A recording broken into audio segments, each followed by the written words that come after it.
Olá, pessoal, estou aqui para mais um episódio do Tânia Teles Cast e hoje com um convidado ultra especial. Você está ouvindo falar muito sobre sustentabilidade, sobre gestão, sobre liderança, sobre inovação. E o meu convidado de hoje, ele não é nada mais, nada menos que o Luiz Loser. Quem é esse? Luiz é sócio proprietário da Geocontro, que já navegou aí pela área de segurança, pela área de transporte público e agora eles estão focados em tecnologia e automação para a área de agricultura. Com vocês, Luiz Loser. Eu? Luiz, conta para as pessoas além do que eu falei quem é o Luiz. Eu sou capixaba, daqui de Vitória e já 53 anos. Olha, tô ficando velho, hein? Meu Deus. E desde os 20 e poucos, militando, tentando ganhar dinheiro, tentando fazer negócio nessa área de tecnologia, de desenvolvimento de produto, de software, de hardware, de industrialização de eletrônica e tal. E desde pequeno, desde menino. Antes disso, fui piloto de avião. Olha só, gente, essa nem eu sabia. Eu fui piloto de avião mesmo. Pilotei avião durante 10 anos. Aí tem um amigo, que é meu amigo desde dos 18 anos, que é seu vizinho, o Rogério. E aí um dia, tava meio desencantado com esse negócio de pilotar avião, que não dava dinheiro. Aí eu encontrei o Rogério na rua, assim, a gente se conhece desde os 18, eu devia ter isso foi quando, gente? 1996, tinha 25 anos. Falei, Rogério, vamos montar um negócio? Simples assim, viu, pessoal? Mas simples assim mesmo, não teve grandes elaborações de nada, nem era tecnologia na época. Na época, eu gostava de um negócio chamado aerofotogrametria, que é você tirar fotos, não tem o Google hoje, que todo mundo acessa com facilidade. Nesse tempo era difícil, né? Nem computador tinha direito, ainda mais Google. Então é você passar com o avião tirando fotos de uma cidade, assim, e depois montar aquele mosaico, quase que eu derrubo o pau. É montar aquele mosaico e tal, as imagens, muito parecido com o Google. Era uma técnica milenar, já existe há muito tempo. E aí a gente começou fazendo isso para cidades, assim. Rogério pendurava pro lado de fora do avião tirando foto e eu pilotava. E aí a gente fez um bocado de cidade aqui, em Minas Gerais, assim, passando com o avião voando em cima da cidade, assim. Então, falando desse jeito, parece que não tem técnica, mas tem uma técnica, tem que navegar direitinho e tal. E aí a gente começou a vender, a gente começou a fazer isso no computador. Ninguém fazia. Não era o Google ainda não, mas era montar os mosaicos no computador. E aí a gente começou a vender para empresa de água, para saneamento. Aí um dia um cara de uma empresa de água virou e falou assim, poxa, muito legal isso aqui no computador e tal, assim. Já parecia o Google, assim, mas não era igual não. Se eu soubesse a pressão aqui, nessa rua aqui, que passa um cano aqui, ó. Se eu soubesse a pressão da água aqui, eu controlava a água na cidade inteira. Na hora que ele falou aquilo entrou lá dentro do meu cérebro, eu falei assim, não, deve ter um jeito desse cara saber a pressão, deve ter um jeito dele medir, né? Como é que mede a pressão? O que é pressão? Eu não sabia nada, não. Aí a gente começou a fuçar, tinha internet, né? 1990, final dos anos 90. Nossa. Aí a gente começou não tinha celular direito, pra você ter uma ideia, né? Era essa coisa. Você sabe que a gente vive hoje uma coisa que na época, lá no início dos anos 2000, chamava a revolução wireless, né? A revolução do sem fio. E realmente mudou tudo, né? Mudou demais. Tudo, do jeito que a gente trabalha, do jeito que a gente... E a gente viveu meio tupiniquim, meio tupinambá aqui.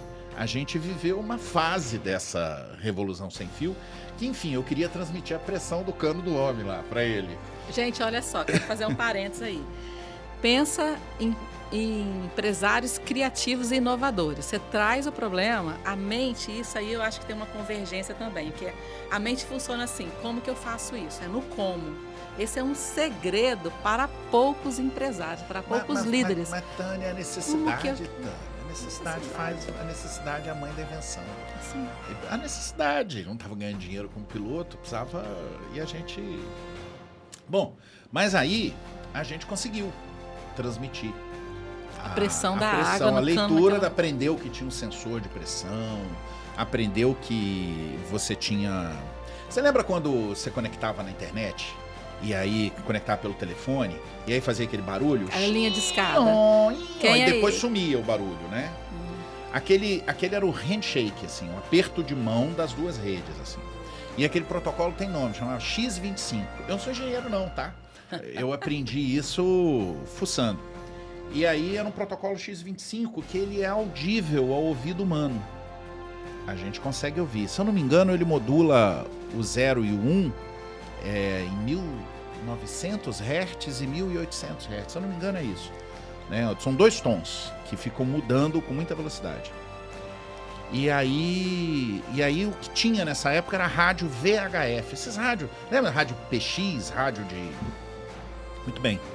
Aí a gente, pesquisando, fuçando, achou uns caras que tinham um chip que você ligava no áudio do rádio e ele modulava aquele som da conexão, né? Aquele xion, xion.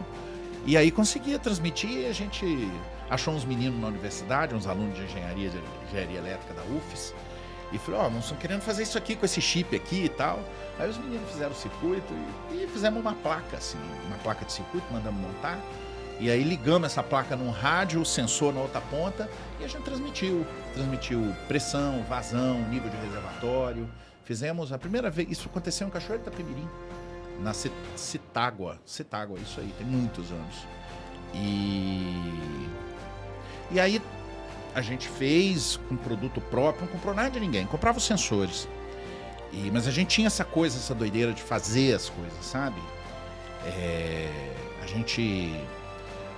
Sei, outra coisa que a gente... Assim, as pessoas acham que elas não são capazes de fazer nada. Você é capaz de fazer. Todos você nós somos capazes lógico, de fazer. Você é capaz de industrializar. O Brasil não é muito amigável para quem quer industrializar, desenvolver produto assim num nível baixo. Quando a gente fala nível baixo, é que ele é num nível primário, assim, né? Você quer montar a placa de circuito, fazer o software que roda dentro da placa de circuito. E no Brasil a gente acha que a gente tem que comprar essas coisas de fora, comprar dos Estados Unidos, comprar da China, comprar de não sei o quê. E a gente, eu acho que por inexperiência, talvez, sabe? Eu acho que é mais medo de errar, de não dar certo. É mais fácil você trazer pronto, ter aquele esforço de criar. Sim. Não, mas a gente não tinha muito. Eu e o Rogério, ele pendurava do lado de fora do avião e eu pilotava o avião. A gente não tinha um conhecimento técnico muito apurado. A gente era fuçador, interessado e tal. E aí a gente falava, vamos fazer esse trem, vamos fazer pra gente poder virar indústria, assim, tinha uma vontade, né? É porque é um pouco da geração também, sabe? Assim, a gente é dos anos 70, né? Nascidos nos anos 70. Eu sou de 70. Eu sou de 68. Você é do ano que não terminou. Eu sou de 70. E a gente via, ali pelos anos 80, quando a gente era criança, vinha esse desejo do país, de formar uma indústria, de se industrializar. Eu lembro sempre do Jornal Nacional falando, a balança comercial terminou negativa em não sei quantos, o Cid Moreira. E aquilo fala, é importante que o país exporte mais do que importe, né? Importa. E não que a gente estava ali tentando resolver o problema da vida da gente, né? Mas essas coisas te formam, né? Você vai... E aí, menina? A gente queria transmitir a pressão da água do homem lá. Não, mas veja bem, isso é muito interessante porque o brasileiro, ele é criativo, ele é capaz de ter ideias, mas são poucos que têm a coragem de colocar isso em ação. De implementar essas inovações e de empreender. Mas tem que plugar os botões, sabe? Conectar as coisas, assim. A gente rapidinho reconheceu a importância da universidade. Eu acho que isso é outra coisa que, inclusive, piorou nos últimos anos, assim. Nós temos universidades maravilhosas, assim. Porque escolhi uma profissão que não demandava uma formação superior, eu não fiz universidade. Comecei a fazer um curso de comunicação e larguei, porque fui morar fora para aprender inglês para pilotar avião. Então eu acho que o fato de eu não ter feito universidade me induziu a um respeito muito grande pela universidade. Então, não é o contrário, né? Eu acho que tem muita gente que tem um certo despeito. Eu não fiz, eu não. Eu tinha um respeito, a palavra é essa. E o tempo inteiro eu procurava a universidade, procurava os professores e me surpreendi pela receptividade maravilhosa dos professores, do pessoal, porque a gente também tinha uma coisa que eles não tinham, que é esse despreendimento, vamos dizer assim, de fazer coisa, de correr risco, vamos apostar ali, putz, se der errado nós vamos quebrar, que se dane, vamos embora. E se quebrar amanhã faz 2 dias. Aliás, eu quebrei umas 3 vezes. Calma aí, gente, isso é muito importante, porque olha só, o empreendedor, ele tem muitas ideias, ele tem uma capacidade de se reinventar, isso que o Luiz, anotem isso aí, porque isso que o Luiz está trazendo não pode ter medo de quebrar, não. Essa capacidade de correr risco calculado. Você nunca vai ser grande, não. E testar possibilidades, isso é uma característica muito importante para quem é empreendedor, para quem quer gerar um negócio, e muitas vezes, o que acontece? Nós ficamos no campo da ideia. Do pensar a solução. Apesar de que, pra vocês gente... foram além, né? Mas a gente não tinha muito a perder também, né? Então, assim, é fácil você correr risco quando... Mas a gente nunca deixou de correr risco, não. Corre risco o tempo inteiro. Isso ficou com a gente. Eu vejo... Mas tem que correr risco, senão não vai ser grande. Não vai ser grande. Correndo grande. risco, você já corre o risco de não ser grande, porque não é fácil. Imagina se você ficar acomodado, não se mexer. Tem que correr risco, gente. Tem que arriscar, tem que ir pra cima. E é isso mesmo, gente, olha só. Ele está contando essa história de criação do negócio, que é extremamente relevante, mas ele, o Rogério, eu anotei aqui, o Sidney, vocês saíram dessas soluções aí da pressão da água, foram para o transporte público. Tem muita gente aí que fica lá sabendo o horário de ônibus. Quem fez, gente, Geocontro. Primeira no Brasil a fazer. A primeira cidade a ver o horário do ônibus no computador, no celular, foi Vitória. E a região metropolitana, assim, modéstia à parte, tem um dos melhores sistemas do Brasil. Para não falar o melhor, viu? Porque eu acho que é o melhor. Tem pessoas aí que viajam aí, ficam vendo vídeo. Quem trouxe isso aí? Geocontro também. Vocês fizeram aquela transmissão dos filmes nos ônibus. É verdade. Fizemos um sistema de coisa também, fez um monte de coisa.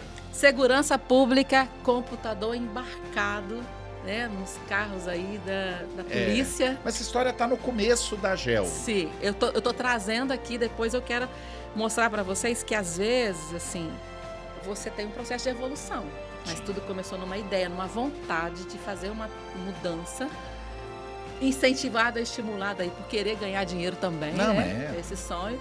Mas eu vejo em vocês muito essa capacidade de identificar soluções de estrutura, processo, pessoas, tecnologia, inovação, aí buscar os problemas e buscar soluções para aqueles problemas que afetam a sociedade. E vocês trabalharam em várias frentes. Me conta um pouquinho aí o que fez aí desse... Não, é assim, ó.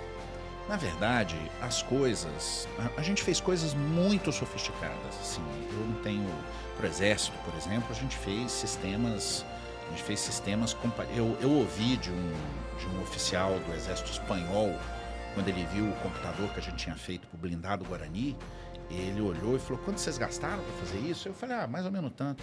Eu falei, pois é, a União Europeia gastou 2 bilhões de euros, na verdade, para desenvolver o sistema de computação embarcada militar que eles tinham feito. E a gente não tinha gasto nenhuma fração disso, assim. Então, é preciso ter uma certa é preciso ter coragem para fazer as coisas e é preciso vontade, né?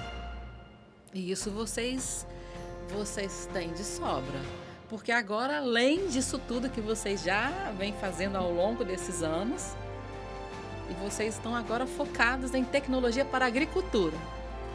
Mas foi uma estrada. Deixa eu te contar a estrada toda. Então, quero que você traga um pouco disso, porque as pessoas veem Geocontro aqui e ali, mas não conseguem acompanhar essa evolução. Deixa eu te contar a estrada toda. Aí a gente tinha colocado... Gente, hoje é uma parte, é o primeiro episódio com eles, nós vamos ter outros momentos, tá? Mas hoje ele vai contar essa história aqui. Aí a gente colocou a pressão da água do homem lá no computador. E tal, e vendemos alguns sistemas e tal. E aí a gente olhou, aí a gente começou a ver um negócio de AVL, Automatic Vehicle Location, que é esse sistema de você rastreador de carro, né? Mas eu tô falando disso antes do ano 2000, tô falando antes de ter telefone celular direito. E aí eu virei pro Rogério e falei, Rogério, se a gente transmite a pressão, a gente transmite onde o carro tá. Aí vamos tentar fazer isso. Desse jeito, assim, não é um negócio... As pessoas acham que você mexer com essas coisas é uma complexidade, é um negócio, nada disso. Aí a gente foi pesquisar e tal, aprendeu a lidar com GPS, né? Que é você, na verdade, pega a posição. O seu celular tem um GPS hoje, ele transmite a posição. Naquele tempo não tinha nada disso. E aí a gente foi lá fazer plaquinha e tal. Primeiro começamos a transmitir pelo rádio, e aí começou a aparecer telefone celular. Aí a gente pegou um telefone celular mesmo, assim, igual o seu, assim, com cabo, e ligava na nossa placa, e aí transmitia, não funcionava muito bem, porque o cabo soltava. E aí a gente viu umas placas de circuito prontas, era um módulo que era um telefone celular. O primeiro módulo GSM que chegou no Brasil, chegou para a Geocontrol, aqui em Jardim da Penha. A gente pegou o módulo assim e falou, nossa, isso é um telefone, é uma plaquinha de circuito. Pequenininha assim, isso é um telefone que a gente solda na nossa placa e aí a nossa placa passa a ter a capacidade de ter um telefone. Isso com os meninos, os universitários, né, Tânia? Tem que ter universitário na jogada para fazer as coisas, a gente só fica agitando. E aí a gente fez o primeiro, não foi o primeiro, porque eu acho que teve uns meninos de Minas Gerais que lançaram primeiro que a gente. Mas se não for o primeiro, foi o segundo. Rastreador de veículo, GSM, usando tecnologia GSM. Hoje a tecnologia de comunicação... Você lembra quando tinha telefone CDMA, TDMA? Você lembra disso? Então esses são os protocolos de comunicação. O protocolo que predominou foi o GSM. Então o primeiro que tinha uma capacidade de transmissão de dados maior. Então um dos primeiros rastreadores foi a gente que fez. E a gente fez um dos primeiros, assim, pode parecer... Porque esse problema de roubo de veículo, sequestro, esses problemas que a gente achava que iam fazer a gente vender sistemas, vender esses rastreadores, eles são muito latentes no Brasil, né? Então o Brasil foi um dos primeiros países do mundo a desenvolver essa tecnologia. Eles são na frente, mas muito da China. Mas muito na frente, assim, pra valer. E aí a gente começou a desenvolver, vender essas placas e aí a gente achou o primeiro nicho. O primeiro nicho foi polícia. Então aqueles centros de despacho da polícia, onde a polícia atende o 190, eles queriam saber onde está o carro. Você liga para lá, né? Alô, 190, teve um acidente aqui na esquina da rua tal com a rua tal. E aí ele gera uma ocorrência que manda para um policial que chamou despachador. Então tem o atendente e o despachador, são duas figuras. Um atende o telefone e o outro despacha a viatura. O cara que despacha a viatura, ele olha lá no computador dele e está lá o endereço da ocorrência. E ele precisa mandar o carro que está mais perto, né? O carro disponível mais perto. E aí a gente foi resolver esse problema. Então a gente começou a colocar mapas na tela do computador, mas isso num tempo que era difícil colocar. Hoje a gente... Google Maps lá e aparece o mapa. Mas nesse tempo era difícil aparecer. E aí a gente colocou o mapa e aí a gente colocou o rastreador na viatura de polícia. A gente vendeu 10 mil rastreadores para carros de polícia no Brasil inteiro. No Brasil inteiro. Usando o telefone, esse módulozinho GSM que a gente comprou. E aí a gente começou a fazer softwares e tal, software de despacho. E aí a gente fez o software de despacho que foi usado na Olimpíada, na Copa do Mundo, veio desse negócio de polícia. Esse foi um nicho, porque o negócio de mandar a pressão da água do cano não foi pra frente, não. Ele ligou a gente a uma conversa que falou, pô, rapaz, a gente pode mandar a coordenada do carro, né? Esse mandar a coordenada do carro gerou... Desencadeando. Você mira numa coisa e no caminho que você tá indo para aquela coisa, você tropeça com outras. É igual aquele urso, já viu aquele desenho animado da Disney que o urso fica pegando peixe na cachoeira? Sim. Que aí ele fica enchendo, aí ele vê outro, larga tudo para pegar, é mais ou menos assim. E aí, só que com um pouquinho mais de método. E aí a gente queria transmitir a pressão da água do homem e passou a transmitir a coordenada de carro de polícia. E vendeu muitos sistemas, a gente fez sucesso no Brasil inteiro. Vários estados usam os nossos sistemas e tal. Aqui no Espírito Santo usa ainda. Só que aí veio uma competição, os chineses entraram, né, na jogada dos carros, do rastreamento de veículos, né? E aí a gente não consegue mais fabricar rastreadores, porque a gente não consegue ter os mesmos preços. Aí a gente se adaptou. Você tem que se adaptar, porque o mundo está em movimento, né? Então, olha só, outra coisa que ele está falando aqui, gente. Olha só, adaptabilidade. Olha só o que ele está falando. Nós temos que nos adaptar, isso é adaptabilidade. Mas quem não se adapta se estrubica. Pois é, mas é o contexto de mudança que nós estamos hoje. Mas a mudança é a regra, Tânia. O mundo está em movimento, a história está em movimento, está tudo em movimento. Tudo em movimento. E as pessoas, eu sempre falo sobre isso, que as pessoas elas podem escolher em que momento elas vão adaptar. Mas se você observar a história da humanidade, assim, essa coisa do movimento, como ela é importante, como você precisa entender que essa é a regra. Essa é a regra mesmo. Nossa espécie tem... Eu aprendi que tinha 40 mil anos, mas nossa espécie tem mais, parece que 150 mil anos. Mas há 12 mil, vamos arredondar para 10 mil anos, só para a conta ficar fácil. Há 10 mil anos, a gente que vivia, nós passamos esse tempo todo caçadores-coletores, né, caçando e comendo frutinha, e aí a gente inventou a agricultura. Quando a gente inventou a agricultura, tem 10 mil anos que não para de mudar. É constante. Né? Para pensar ali naquelas primeiras civilizações ali que se formaram ali no Tigre e no Eufrates ali. E aí a gente inventa a escrita 5 mil anos depois a gente... E essas mudanças, quer dizer, primeiro a gente inventa a agricultura e muda tudo. Depois vem um monte de evolução. Depois a gente inventa a escrita e muda tudo. Depois a gente inventa a máquina a vapor, muda tudo. Eletricidade. Muda tudo. O Gutenberg vai lá e imprime o negócio e muda tudo. Esse menino Steve Jobs vai lá e inventa o smartphone e muda tudo. Por que muda? Porque a humanidade vai se mexendo. Então, assim, a regra é o movimento. A regra é o movimento. Então, se você olhar para o seu negócio, inclusive eu fico admirado que alguns negócios se permitem mais... A palavra estático não existe, mas eles se permitem ter ciclos de transformação mais lentos. Negócios mais tradicionais, negócios que duram mais. Outro dia eu conheci uma pessoa que fabricava carrinho de mão. E ele fabricava carrinho de mão há 40 anos. Mas é porque o carrinho de mão não mudou muito, né? Ali, enfim. Então, existem negócios que se transformam mesmo. Mas no nosso ramo, se eu conseguir fabricar um produto por 5 anos, é vitória, assim. Nossa, só foguete. Nós estamos falando aqui com pessoas que não são só nessa área de tecnologia. Sim. Nós estamos falando aqui de uma gama de empresários que, com esse advento aí, só em 2020 fecharam suas portas. Que tem dificuldade de ir, por exemplo, para o universo digital. Nós estamos falando com empreendedores que ainda seguem fazendo as mesmas coisas, das mesmas formas. O mundo tem transformação.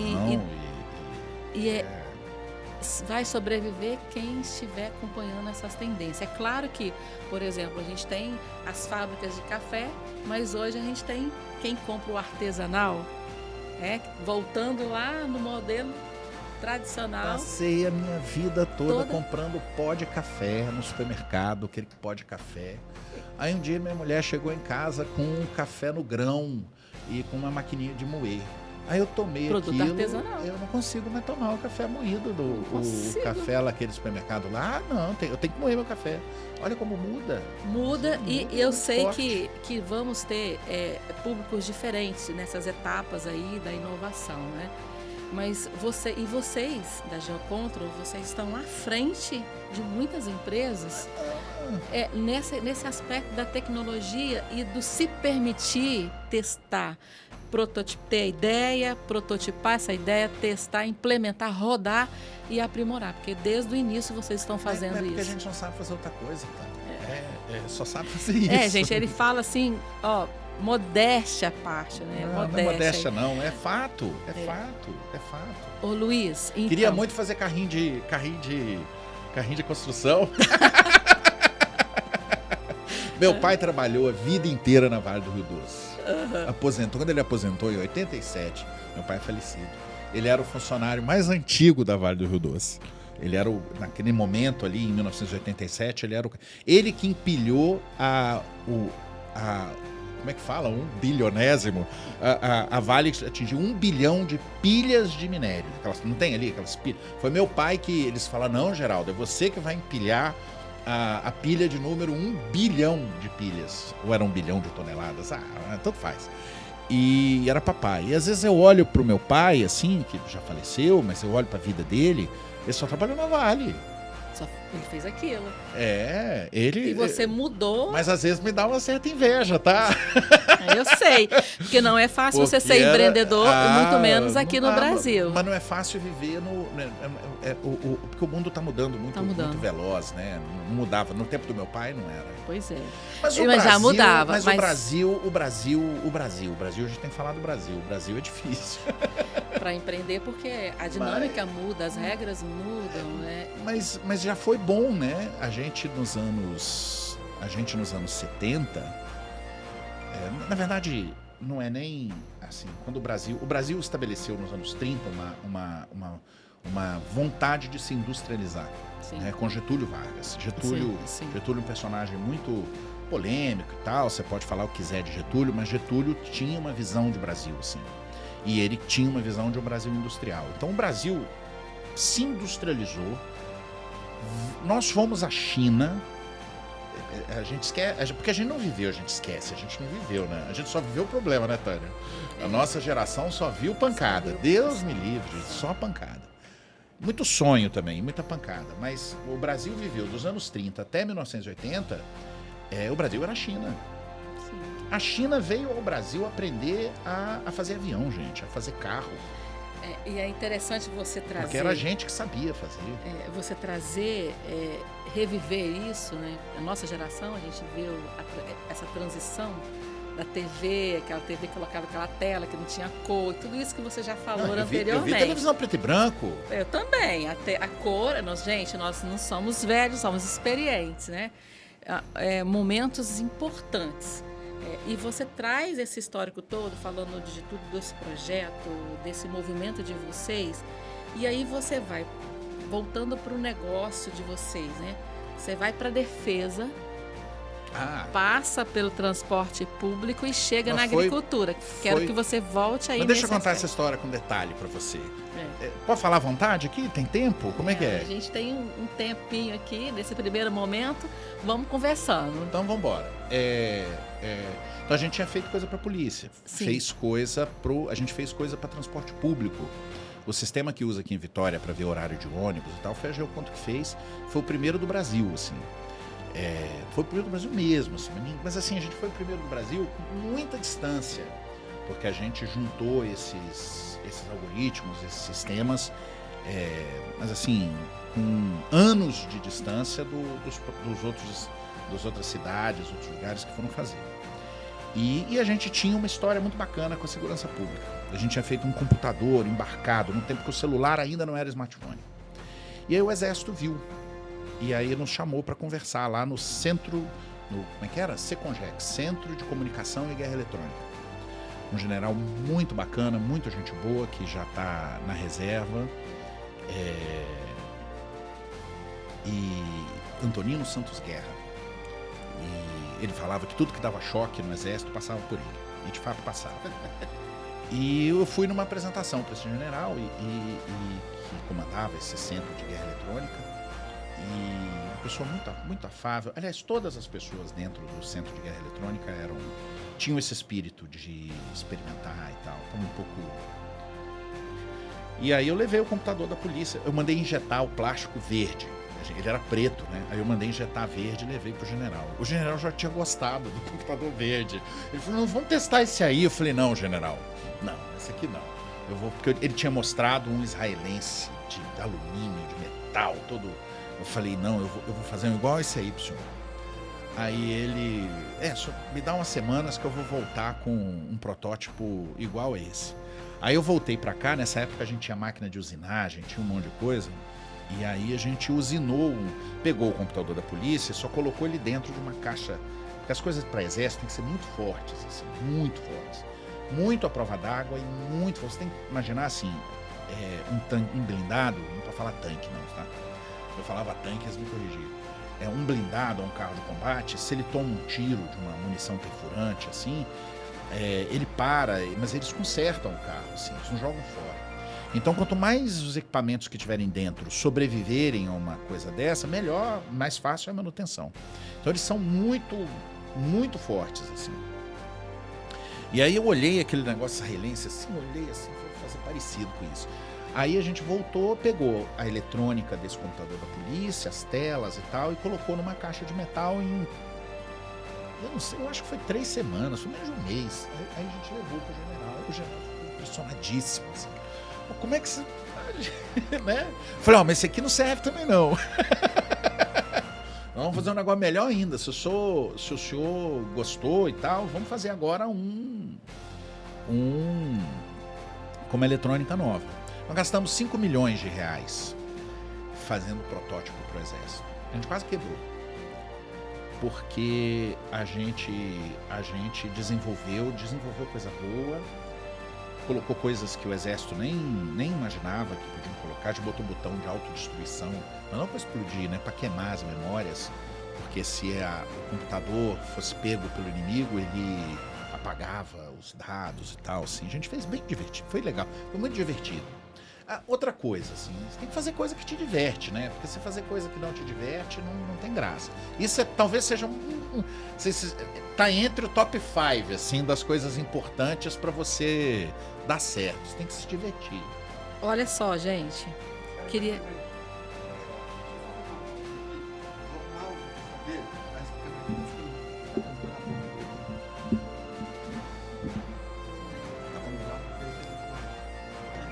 Tá divertido? Tá bom? Legal demais.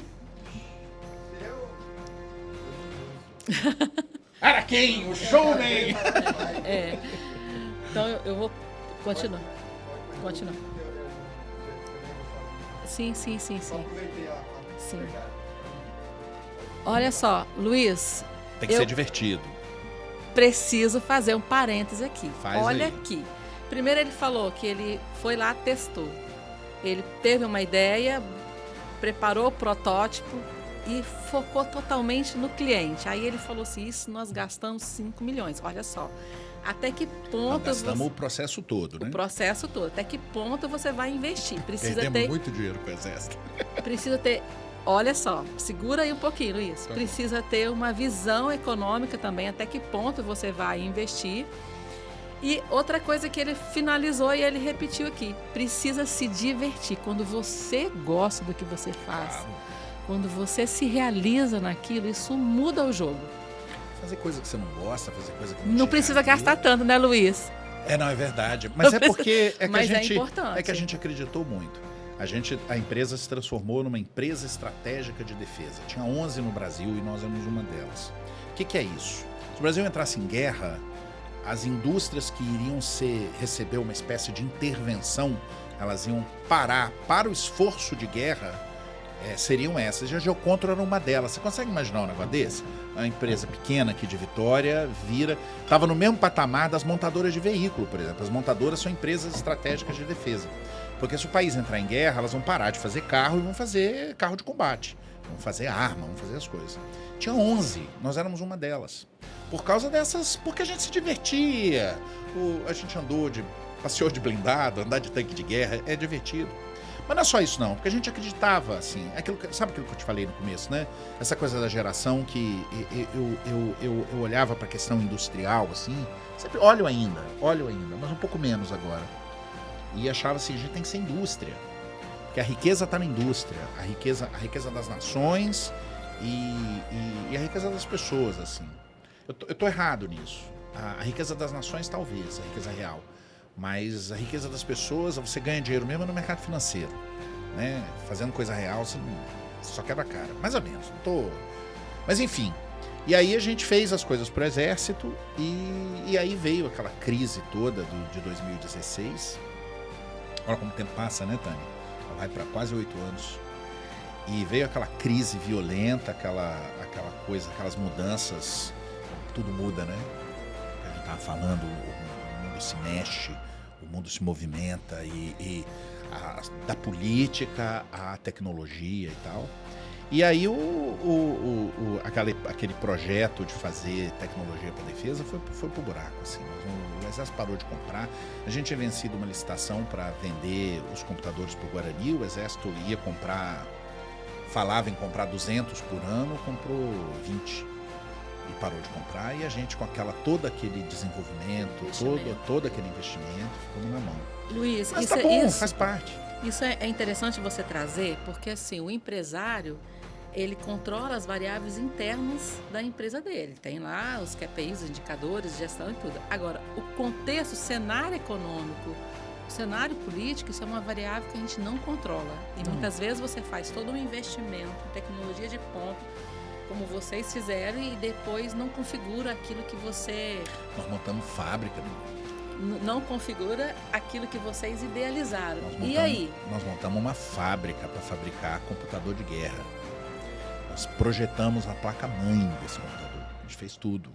E era bom, não era ruim, não. Atendia as demandas do Exército e tal. Mudou, o país mudou, tudo mudou, as prioridades mudaram. E paciência. Paciência, só que eles não pararam por aí, não é um ponto final. Não. Agora eu quero que você fale assim, como é que você... A gente aprendeu um monte de coisa com esse negócio de exército. Tá, eu sei que vocês navegaram, inclusive, pelo carro autônomo, tem aí algumas coisas. Mas na verdade é porque o Espírito Santo... Como é que eu vou falar? O carro autônomo é um negócio genial. Apesar de que as pesquisas do professor Alberto estão avançando, ele está conseguindo... Inclusive ele se aposentou e agora está fazendo uma empresa maravilhosa, eles estão fazendo caminhões autônomos e tal. Tem tempo que eu não vou lá e não sei como é que tá. Mas a gente tem um laboratório na Universidade Federal do Espírito Santo que chama, de novo, essa coisa da universidade. A universidade pesquisa da inovação, tá ali. Se você quer...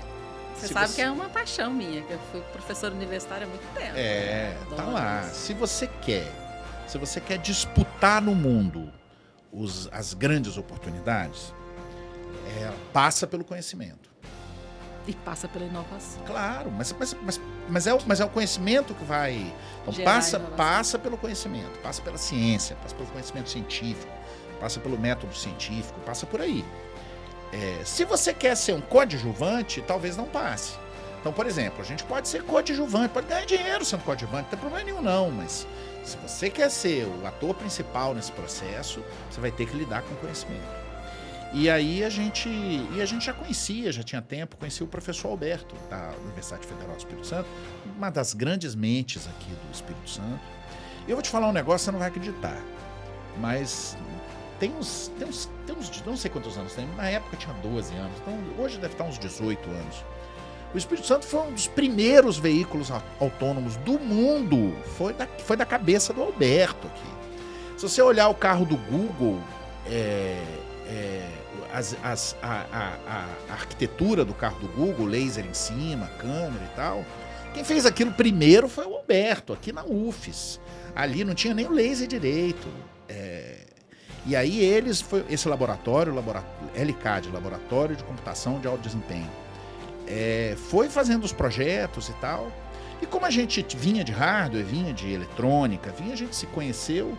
E aí, durante um período, eu tentei ajudar o professor. A gente tentou, e a gente vinha em transporte público, porque tinha feito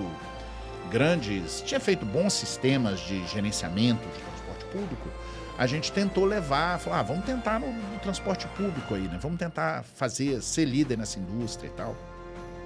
No mundo, tá começando, vamos, a gente consegue. Mas aí a gente tentou conseguir investidores, né? Mas eu não tinha muita paciência pro pessoal. O pessoal é muito... E aí, pelo menos a nossa participação junto ali com o Alberto não deu muito certo, não. Mas o Alberto prosseguiu e tal, tá tocando a empresa dele, tá fazendo os negócios. E durante um tempo, o carro autônomo mais avançado do mundo era a capixaba. É um negócio de doido. Que às vezes a gente não fala sobre isso. Não fala porque por causa desse complexo de vira-lata, esse negócio. Se a gente tivesse um pouquinho mais de organização, um pouquinho mais de visão, a gente tava disputando espaço aí, eu digo espaço que interessa, das coisas que dirigem o mundo, né? essa indústria... Ser protagonista de muitas coisas. De coisas, porque o que transforma o mundo, o principal motor de transformação do mundo é a acumulação do conhecimento. É isso. O que é um carro? Pessoas, são as pessoas. O que é um carro autônomo? O carro autônomo é a acumulação do conhecimento da humanidade. Então, um camarada lá, não sei aonde, desenvolveu aquele lidar, o laser, que faz não sei o quê, o outro fez uma câmera melhor, não sei o quê. O Alberto aqui juntou isso tudo e fez um software. Então, é a acumulação do conhecimento humano. E aí a gente vai dando saltos, né? Então, ali estava uma oportunidade, o carro autônomo, assim, e a gente estava na frente.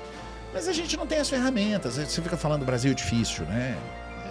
Mas não é só... Para ser competitivo nessa área de tecnologia, não, para ser competitivo, a gente é competitivo em agricultura, a gente é competitivo em mineração, mas nessas coisas a gente sofre.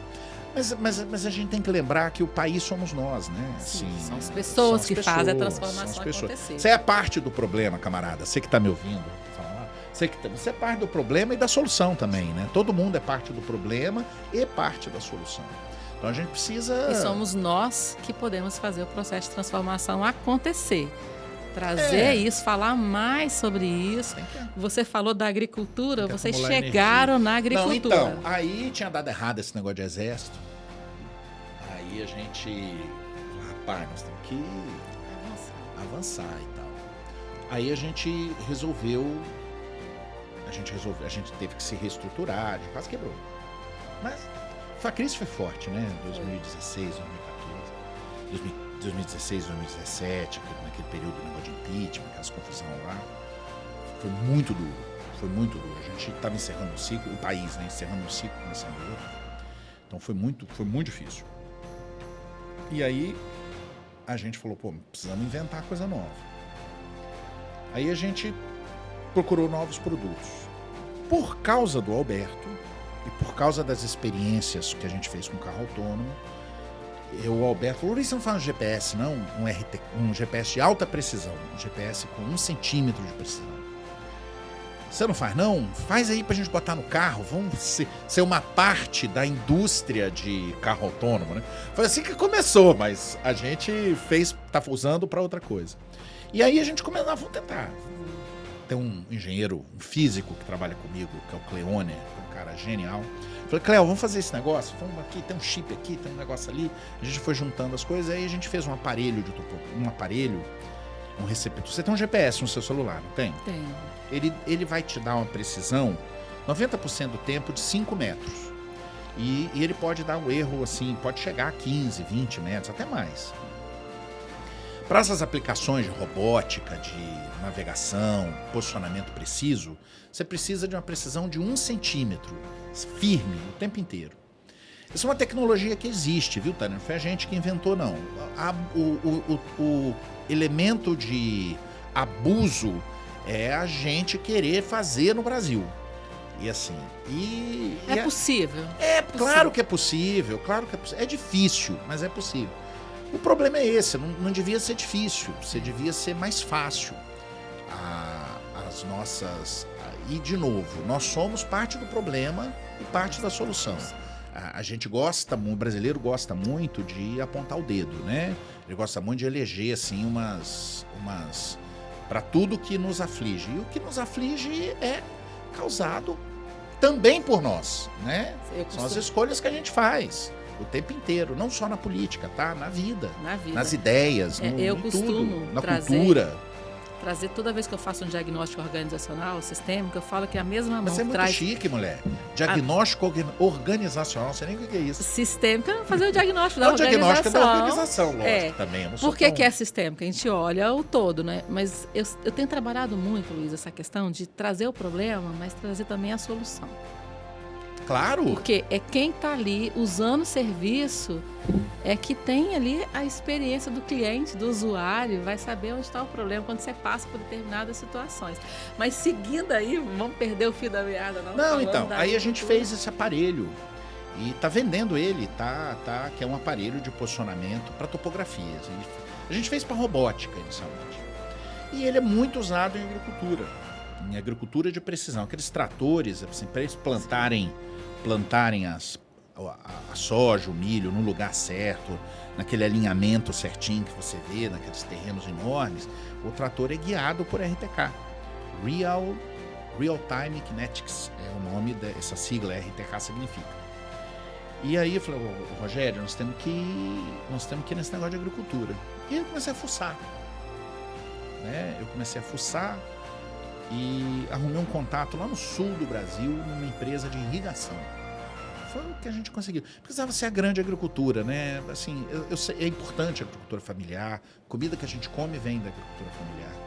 Mas se você quer jogar, ganhar dinheiro, empresarialmente falando, tem que ser para a grande agricultura. E aí eu fui pro sul do Brasil com um amigo e conheci essa figura lá no sul. Quase brigou, porque o jeitão do pessoal do campo é um jeitão mais... E a gente, esse jeito urbano nosso, mais... A palavra é essa, né? A cultura que a gente vive é outra. Né? Quase saí no tapa com o homem. Ainda bem que não saiu, né? Mas porque o negócio não deu. Mas gente boa demais. Depois, né? E aí a gente conversando sobre os problemas, e ele era muito envolvido em irrigação, grandes sistemas de irrigação para grandes fazendas.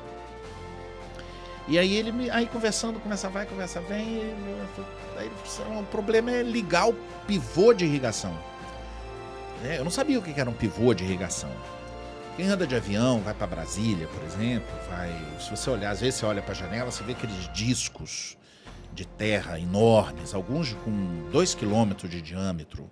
O maior pivô do mundo é no Brasil, ele tem 1,2 km de raio, então são 2,4 km de diâmetro, uma bola de 2,4, verdinha, né? Porque é uma estrutura que fica dando volta, como se fosse um compasso, não, porque o compasso é assim, né? Mas fica passando e jogando água, né? É um dos sistemas, não é o sistema predominante no mundo. O Brasil hoje tem 30 mil pivôs. O Brasil hoje tem uma área irrigada de 9 milhões de hectares. Dessa área irrigada de 9 milhões de hectares, 2 milhões aproximadamente, é 1,96 milhões de hectares, é por pivô de irrigação. E aí o homem vira para mim e fala assim, o negócio difícil é ligar o pivô remoto. Aí eu falo, para, como? Imagina você, na época do tempo do celular, né? Você falar, como é que é difícil ligar um trem lá? Você tem esse... Menina, você tem esses negócios de Alexa, você já viu? Você fala, Alexa, liga a luz, bobear tem aqui. Alexa, liga a câmera, né? Não tem? Assim. Alexa, liga a câmera. Aí eu falei, como é que é difícil isso? Não, ninguém nunca conseguiu fazer direito e tal. Tem umas empresas, mas não dá certo. Não, opa, é com nós. Isso daí parece ser um problema interessante para resolver. E aí a gente foi resolver o problema da automação do pivô. E a dificuldade não é nem a parte eletrônica, elétrica. A dificuldade é a comunicação. Tem pivô na Krakatoa de Java, assim, menina. Porque sai das redes de telefonia celular e aí você vai para o mundo do relevo. Tem pivô atrás do morro. É difícil encontrar um sinal de rádio que cubra uma fazenda inteira.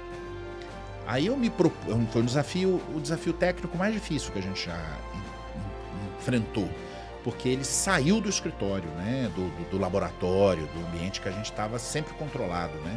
A gente teve que ir para o campo ver, o campo mesmo, né? Não é só campo para ir para o campo. Aí eu fui para o sul do Brasil, passei praticamente um ano no interior do Brasil, andando em fazenda, vendo o problema, testando o protótipo. O pessoal que trabalha comigo aqui no Brasil, aqui em Vitória, o Cleoner, o Vitor, os engenheiros que trabalham com a gente, o pessoal de software, carreguei todo mundo para o meio do mato e vamos ver porque é importante e tal, conseguimos ligar e desligar o pivô, conseguimos criar uma rede de comunicação, um pivô aqui, ó. Isso é na Krakatoa de Java, vocês não têm ideia. Às vezes eu já dirigi 200 km de estrada de chão para chegar no pivô.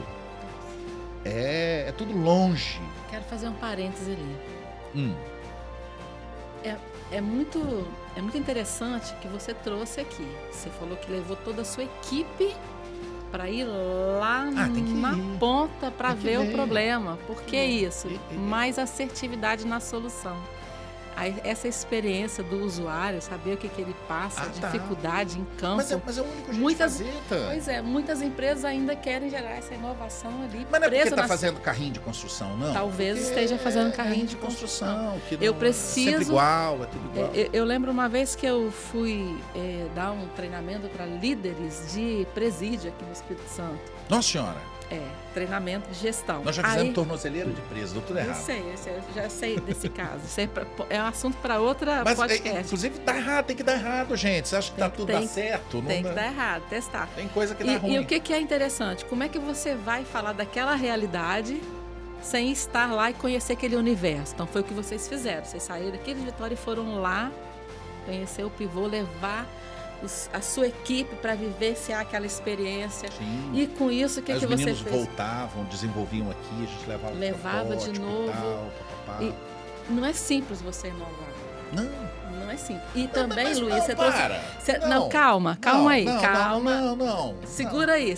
Gente, é muito interessante ele falar assim, vou levar... Não é fácil, tem todo um investimento na equipe.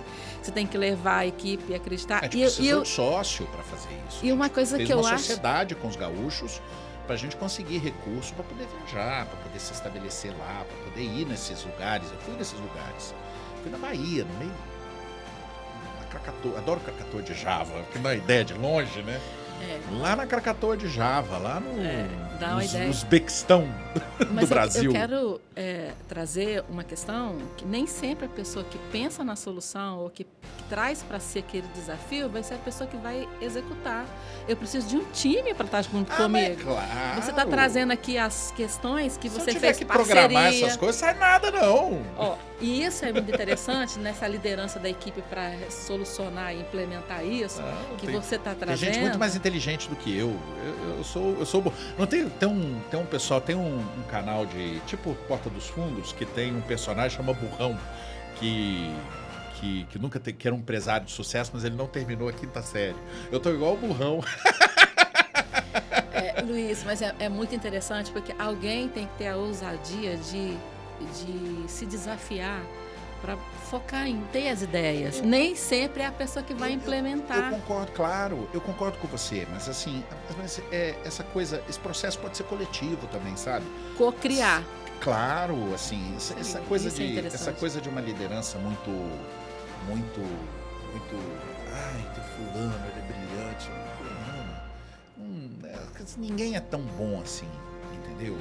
Você precisa dividir com as pessoas, conversar, sabe? Encontrar... você tem que estar disposto a resolver problemas, né? Resolver problema para ganhar dinheiro, né? Tem muito problema aí para resolver que não dá dinheiro, mas tem problema que dá dinheiro. Então a gente procurar resolver problemas para vender a solução, né? E com isso vocês acabaram... Então, aí a gente já está com quase 400 pivôs automatizados no Brasil. 400. Muitos no Sul, Sim. Muitos. Tem 1 ano e meio que começou isso. Então, muito no Sul do Brasil, a gente está crescendo lá muito forte. Agora estamos expandindo para Bahia e São Paulo e Minas Gerais, com filiais. Só que aí, esse problema da irrigação... Você vai atrás de uma coisa, né? Tropeça em outra. Desafio. A gente tropeçou com o problema da água. Que é um problema universal. Você gosta da questão da sustentabilidade, da sustentabilidade. Né? Então, aí a gente você vai estudando, vai lendo. Hoje em dia é um negócio fantástico, né? Sim, eu falei de Gutenberg aqui no começo, que foi o cara que inventou o primeiro livro.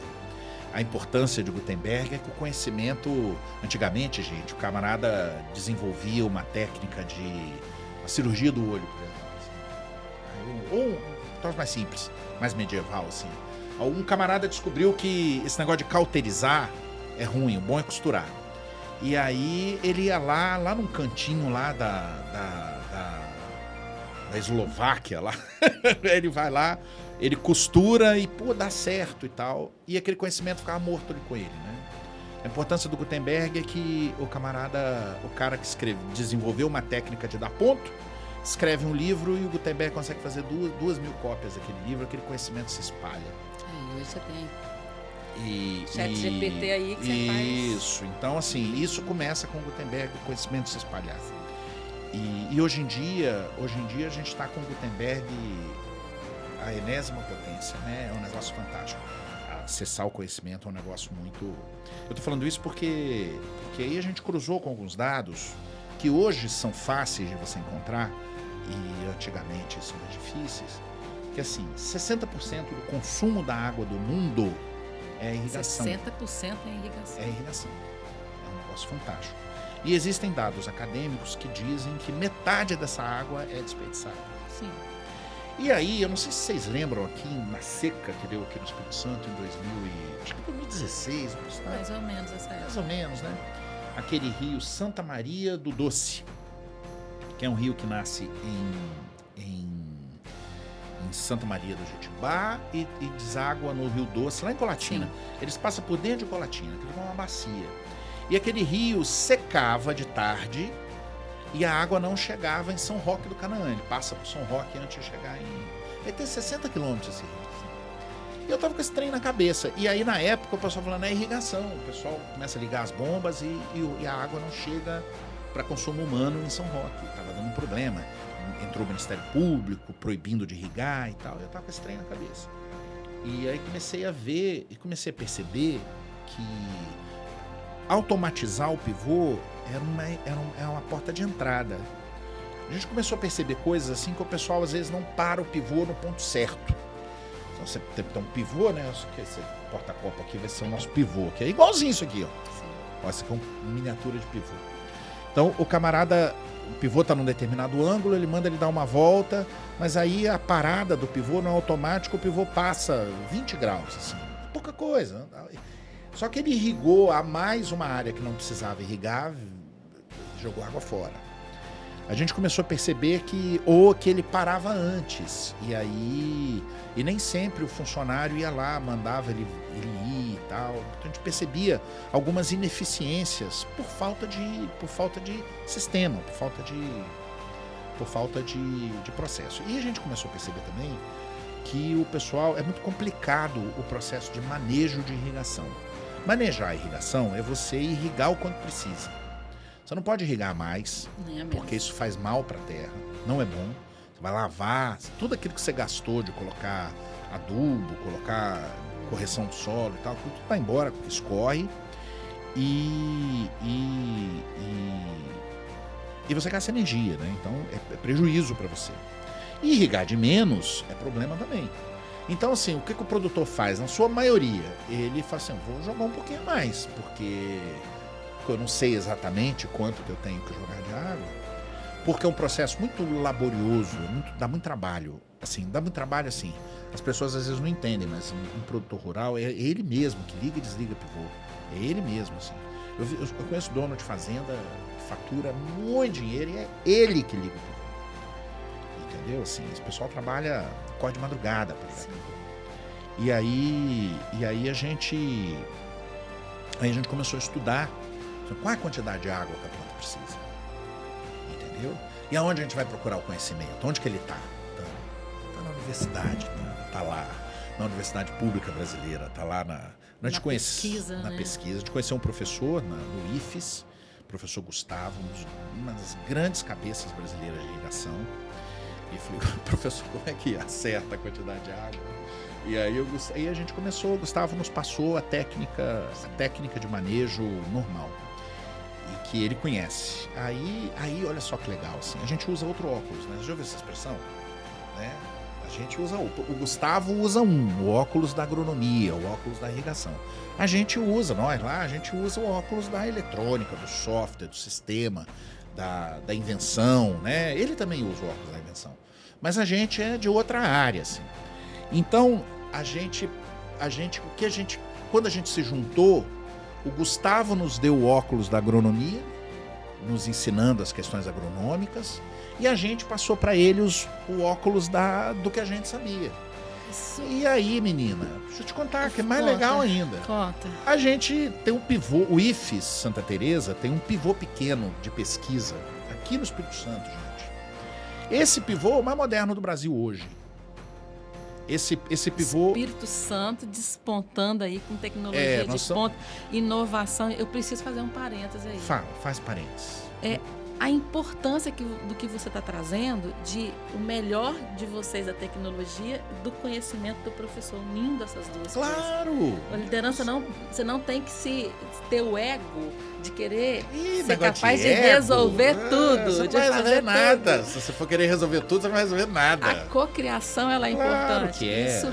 Isso eu Quem queria sabe fazer. das coisas é o professor. A gente É. queria Sou fazer Gustavo, gente boa, vou falar com ele. Gustavo, assiste lá que eu tô falando de você. Tá. Cara genial. E detalhe, o Luiz está fazendo questão de citar essas pessoas Claro. que contribuíram, tanto Claro. na equipe quanto fora, porque parceria é isso. Quer dizer, você está unindo esse universo, trazendo informação aqui que a gente até desconhecia. Como assim? Então, tem coisa que a gente precisa falar, trazer Deixa eu te falar mais. isso para o Deixa eu te falar podcast, mais. trazer O IFES, isso para a inovação. O IFES de Santa Teresa é no antigo Colégio Agrícola, que foi Getúlio Vargas que fez em 1942. Nossa. Meu pai foi aluno do Colégio Agrícola na década de 50, não sei exatamente o ano. Me lembro do meu pai falando, papai gostava muito de canivete, aí ele pegando um canivete, isso aqui é canivete bom para fazer enxerto. Eu aprendi no Colégio Agrícola de Santa Teresa, do Canaã. Aí um dia ele me levou no Colégio Agrícola do Canaã. Eu fiquei muito feliz de ir lá e ver a estrutura que tem lá hoje. O Colégio Agrícola foi reformado pelo governo federal, naquela expansão dos institutos federais de educação, e virou um prédio novo, bonito, uma estrutura maravilhosa, professores maravilhosos, gente com doutorado no exterior, nós temos um negócio é uma riqueza, e que a gente ainda é desajeitado. Eu digo todos nós, não porque eu evito esse negócio, é culpa do governo, é culpa de tudo, da nossa sociedade. Nossa sociedade é desajeitada para pegar, para fazer com que aquela potência, porque é uma potência, o Instituto Federal de Educação do Espírito Santo tem 50 mil alunos, 1.600 professores com doutorado. Não sei se todos com doutorado, mas um monte com doutorado.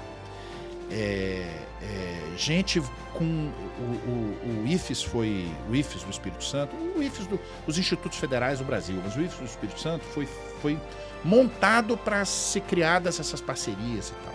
Então essa potência de conhecimento, nem todo mundo que está lá é animado.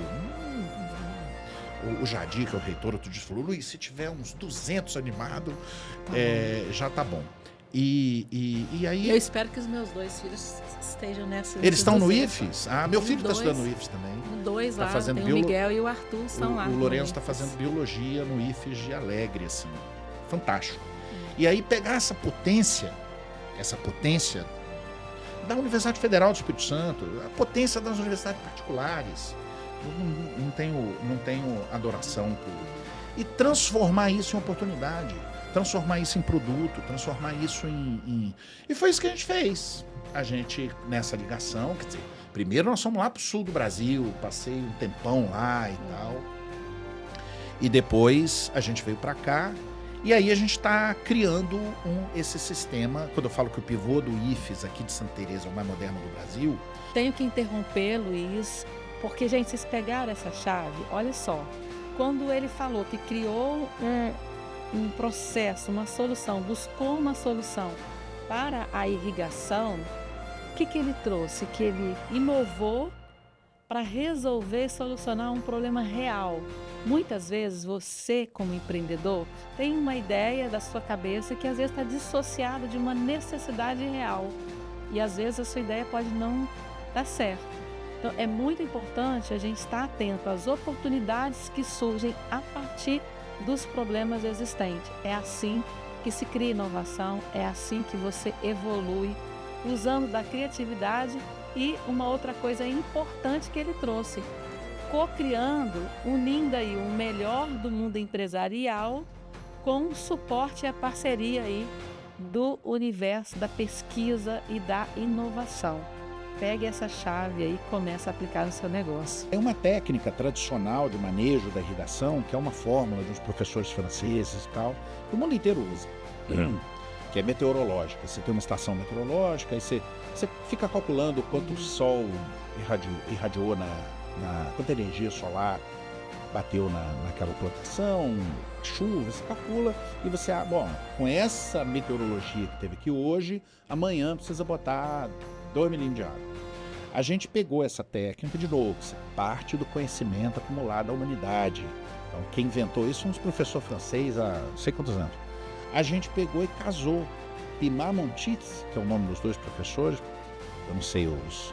E a gente colocou um sensor, porque a gente tinha uma rede de comunicação, a gente não resolveu o problema da rede de comunicação, nós fomos lá no IFES, colocamos uma rede de comunicação e ficamos testando 1 ano qual sensor era o melhor sensor e a gente conseguiu casar a técnica de manejo de irrigação meteorológica com o manejo por sensor de umidade, e é inédito.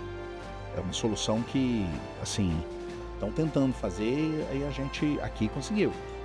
Uau! E aí estamos muito animados com isso.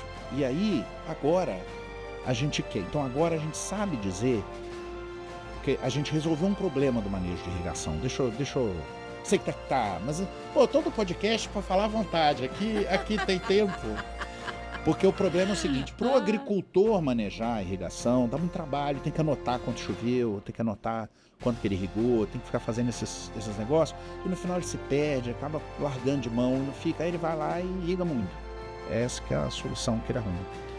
A gente focado em fazer com que o agricultor maneje a irrigação, tem que primeiro ser fácil para ele. Então a gente buscou fazer com que ele não anote nada, é automático. Então o pivô vai lá e dá a volta inteira, a gente registra quanta água o pivô jogou. A gente foi lá, desenvolveu um pluviômetro e põe o pluviômetro perto do pivô, para o pluviômetro dizer se choveu ou não ali. E aí a gente pegou para casar, para completar a cerejinha do bolo, a gente foi lá e colocou um sensor de umidade do solo. A gente não fez o sensor, mas a gente gastou um tempo gigantesco para achar um sensor e gastou muito dinheiro comprando sensor, para achar um sensor que funcionasse. E aí hoje, nesse pivô do IFES, agora o pivô do sul do Brasil também está assim, a gente consegue, sem precisar ficar indo lá, sem o agricultor precisar ficar anotando nada, a gente consegue dizer a hora certinha de irrigar, a hora de parar. A gente não deixa o pivô passar do lugar, ele para, porque não precisa irrigar ali, ele já irrigou. Então a gente está criando um controle sofisticado de irrigação. Para quê? Para poder, nós estamos tentando inventar um jeito novo de mexer com a água. 60% da água consumida no mundo é consumida na agricultura. Não só na irrigação, né? Na agricultura. E aí o pessoal fica falando que tem que cobrar pela água na agricultura. Assim. É só que as pessoas falam essas ideias e esquecem que o agricultor, que se você cobrar a água dele, vai botar o custo dessa água onde? Comida que a gente come. Eficiência, né? Efetividade. Ele vai botar o custo dessa água na comida que a gente come. Então a gente tem, agricultura é um negócio muito difícil, o povo sofre muito. Então a gente está querendo criar um sistema, nós tropeçamos nesse problema da água, já que a gente agora maneja a irrigação, já que a gente agora automatiza o pivô, a gente quer criar sistemas de autogestão de água. Então, porque o agricultor que está montante do rio, o agricultor que está jusante, né? Quer dizer, o agricultor que está no começo do rio, o agricultor que está no final. Se esse cara ligar as bombas dele, se ele não irrigar direito, não sobra água para esse cara aqui. Isso a gente viu o conflito mesmo. A gente viajou muito, andou muito, viu briga, viu tiro, viu confusão. E aí a gente está querendo propor, estamos fazendo pesquisa nesse sentido, a gente está avançando para tentar criar sistemas de autogestão da água em bacia. Uau, isso traz um impacto muito grande para a humanidade, para a sociedade. Com certeza, e nós vamos estar aqui na torcida para que vocês consigam, né? Já ir focados aí nessa pesquisa, nessa ação. Luiz, olha só, nós vamos ter outros momentos com vocês, sim, que tem muita coisa para a gente explorar em tudo que você trouxe. Eu queria que você mandasse uma mensagem final aí para essas pessoas, uma fala sua. Vocês, o pequeno, o grande produtor que quiser conhecer melhor essas soluções que vocês têm, como é que eles fazem para ter acesso a isso? A vocês, né? Deixar o contato, depois a gente deixa lá no podcast. E eu estou sabendo também que vocês vão estar aí em alguns eventos, feira. Então já convido o pessoal aqui para estar lá, para ver isso acontecendo de fato ali, ter acesso aí. Fala um pouquinho para como é que eles fazem. Olha, eu falo, visita. A gente criou uma empresa de irrigação, de automação, que é a ByAgro, BY Agro. Que entra no site lá nosso, entre em contato com a gente, lá tem os contatos e tal, fala com a gente. A gente tá na luta, Tânia. É uma luta, assim. As pessoas precisam entender que o fracasso faz parte, sabe? Fracasso, aliás, o fracasso tem trem que ensina mais. Aliás, o Bismarck, eu falo demais, né? Eu adoro o negócio Getúlio, Gutenberg. A gente vai trazer isso aqui depois, no outro momento, essas questões, assim, que isso aqui vai... Não, mas você vai deixar eu terminar. Deixa, claro. O Bismarck, ele falava que o tolo aprende com os próprios erros e o sábio aprende com os erros dos outros, né? Eu discordo, menina. Você tem que quebrar a cara, você tem que errar, você tem que apanhar, senão você não aprende, não. E eu te falo que a imperfeição é a essência do humano. Nossa Senhora. Nós somos imperfeitos e na nossa imperfeição nós somos capazes de criar, né? Criar no caos, criar nessa desordem, né? Que é isso que vocês fizeram ao longo da jornada de vocês, criar na desordem, criar no caos. Criar do jeito que dá, né? Do jeito que dá. Vambora. Luiz, tudo para pagar as contas. Uma mensagem final para o pessoal aí. Gente, mensagem vambora, vamos junto aí, vamos acreditar mais no Brasil. O Brasil pode dar certo. É difícil. Não é difícil só por culpa nossa, não. É difícil porque o mundo é difícil, né? A gente que foi assim, era jovenzinho nos anos 80, o mundo passou por transformações que prejudicaram o Brasil, né? Assim, esse deslocamento para a Ásia que o mundo fez. Então a gente tem que se adaptar. A mudança não é regra. Então, gente, o mundo mudou e a gente precisa se adaptar, a gente precisa criar novas regras, a gente precisa melhorar, trabalhar mais e vamos embora. Bora que dá certo. Olha, e eu quero agradecer a vocês que estão nos assistindo, nos ouvindo. Acompanha aí o Luiz, a Geocontrol e a ByAgro, para vocês conhecerem essas tecnologias. E eu queria finalizar falando que a liderança é o caminho da excelência e que nós somos imperfeitos e na nossa imperfeição nós podemos criar. Luiz deu uma aula hoje aqui do que é a ideação, a ousadia, correr riscos calculados, aprender com os erros, testar e ir para a ação. Então, se você quer ter um pouco mais de conhecimento sobre liderança, sobre gestão, sobre inovação, acompanhe aqui no canal para mais conteúdo como esse. Compartilhe aqui também esse episódio do podcast. Sigam o Luiz e sigam também nas redes sociais. E o Luiz não tem rede social não, gente.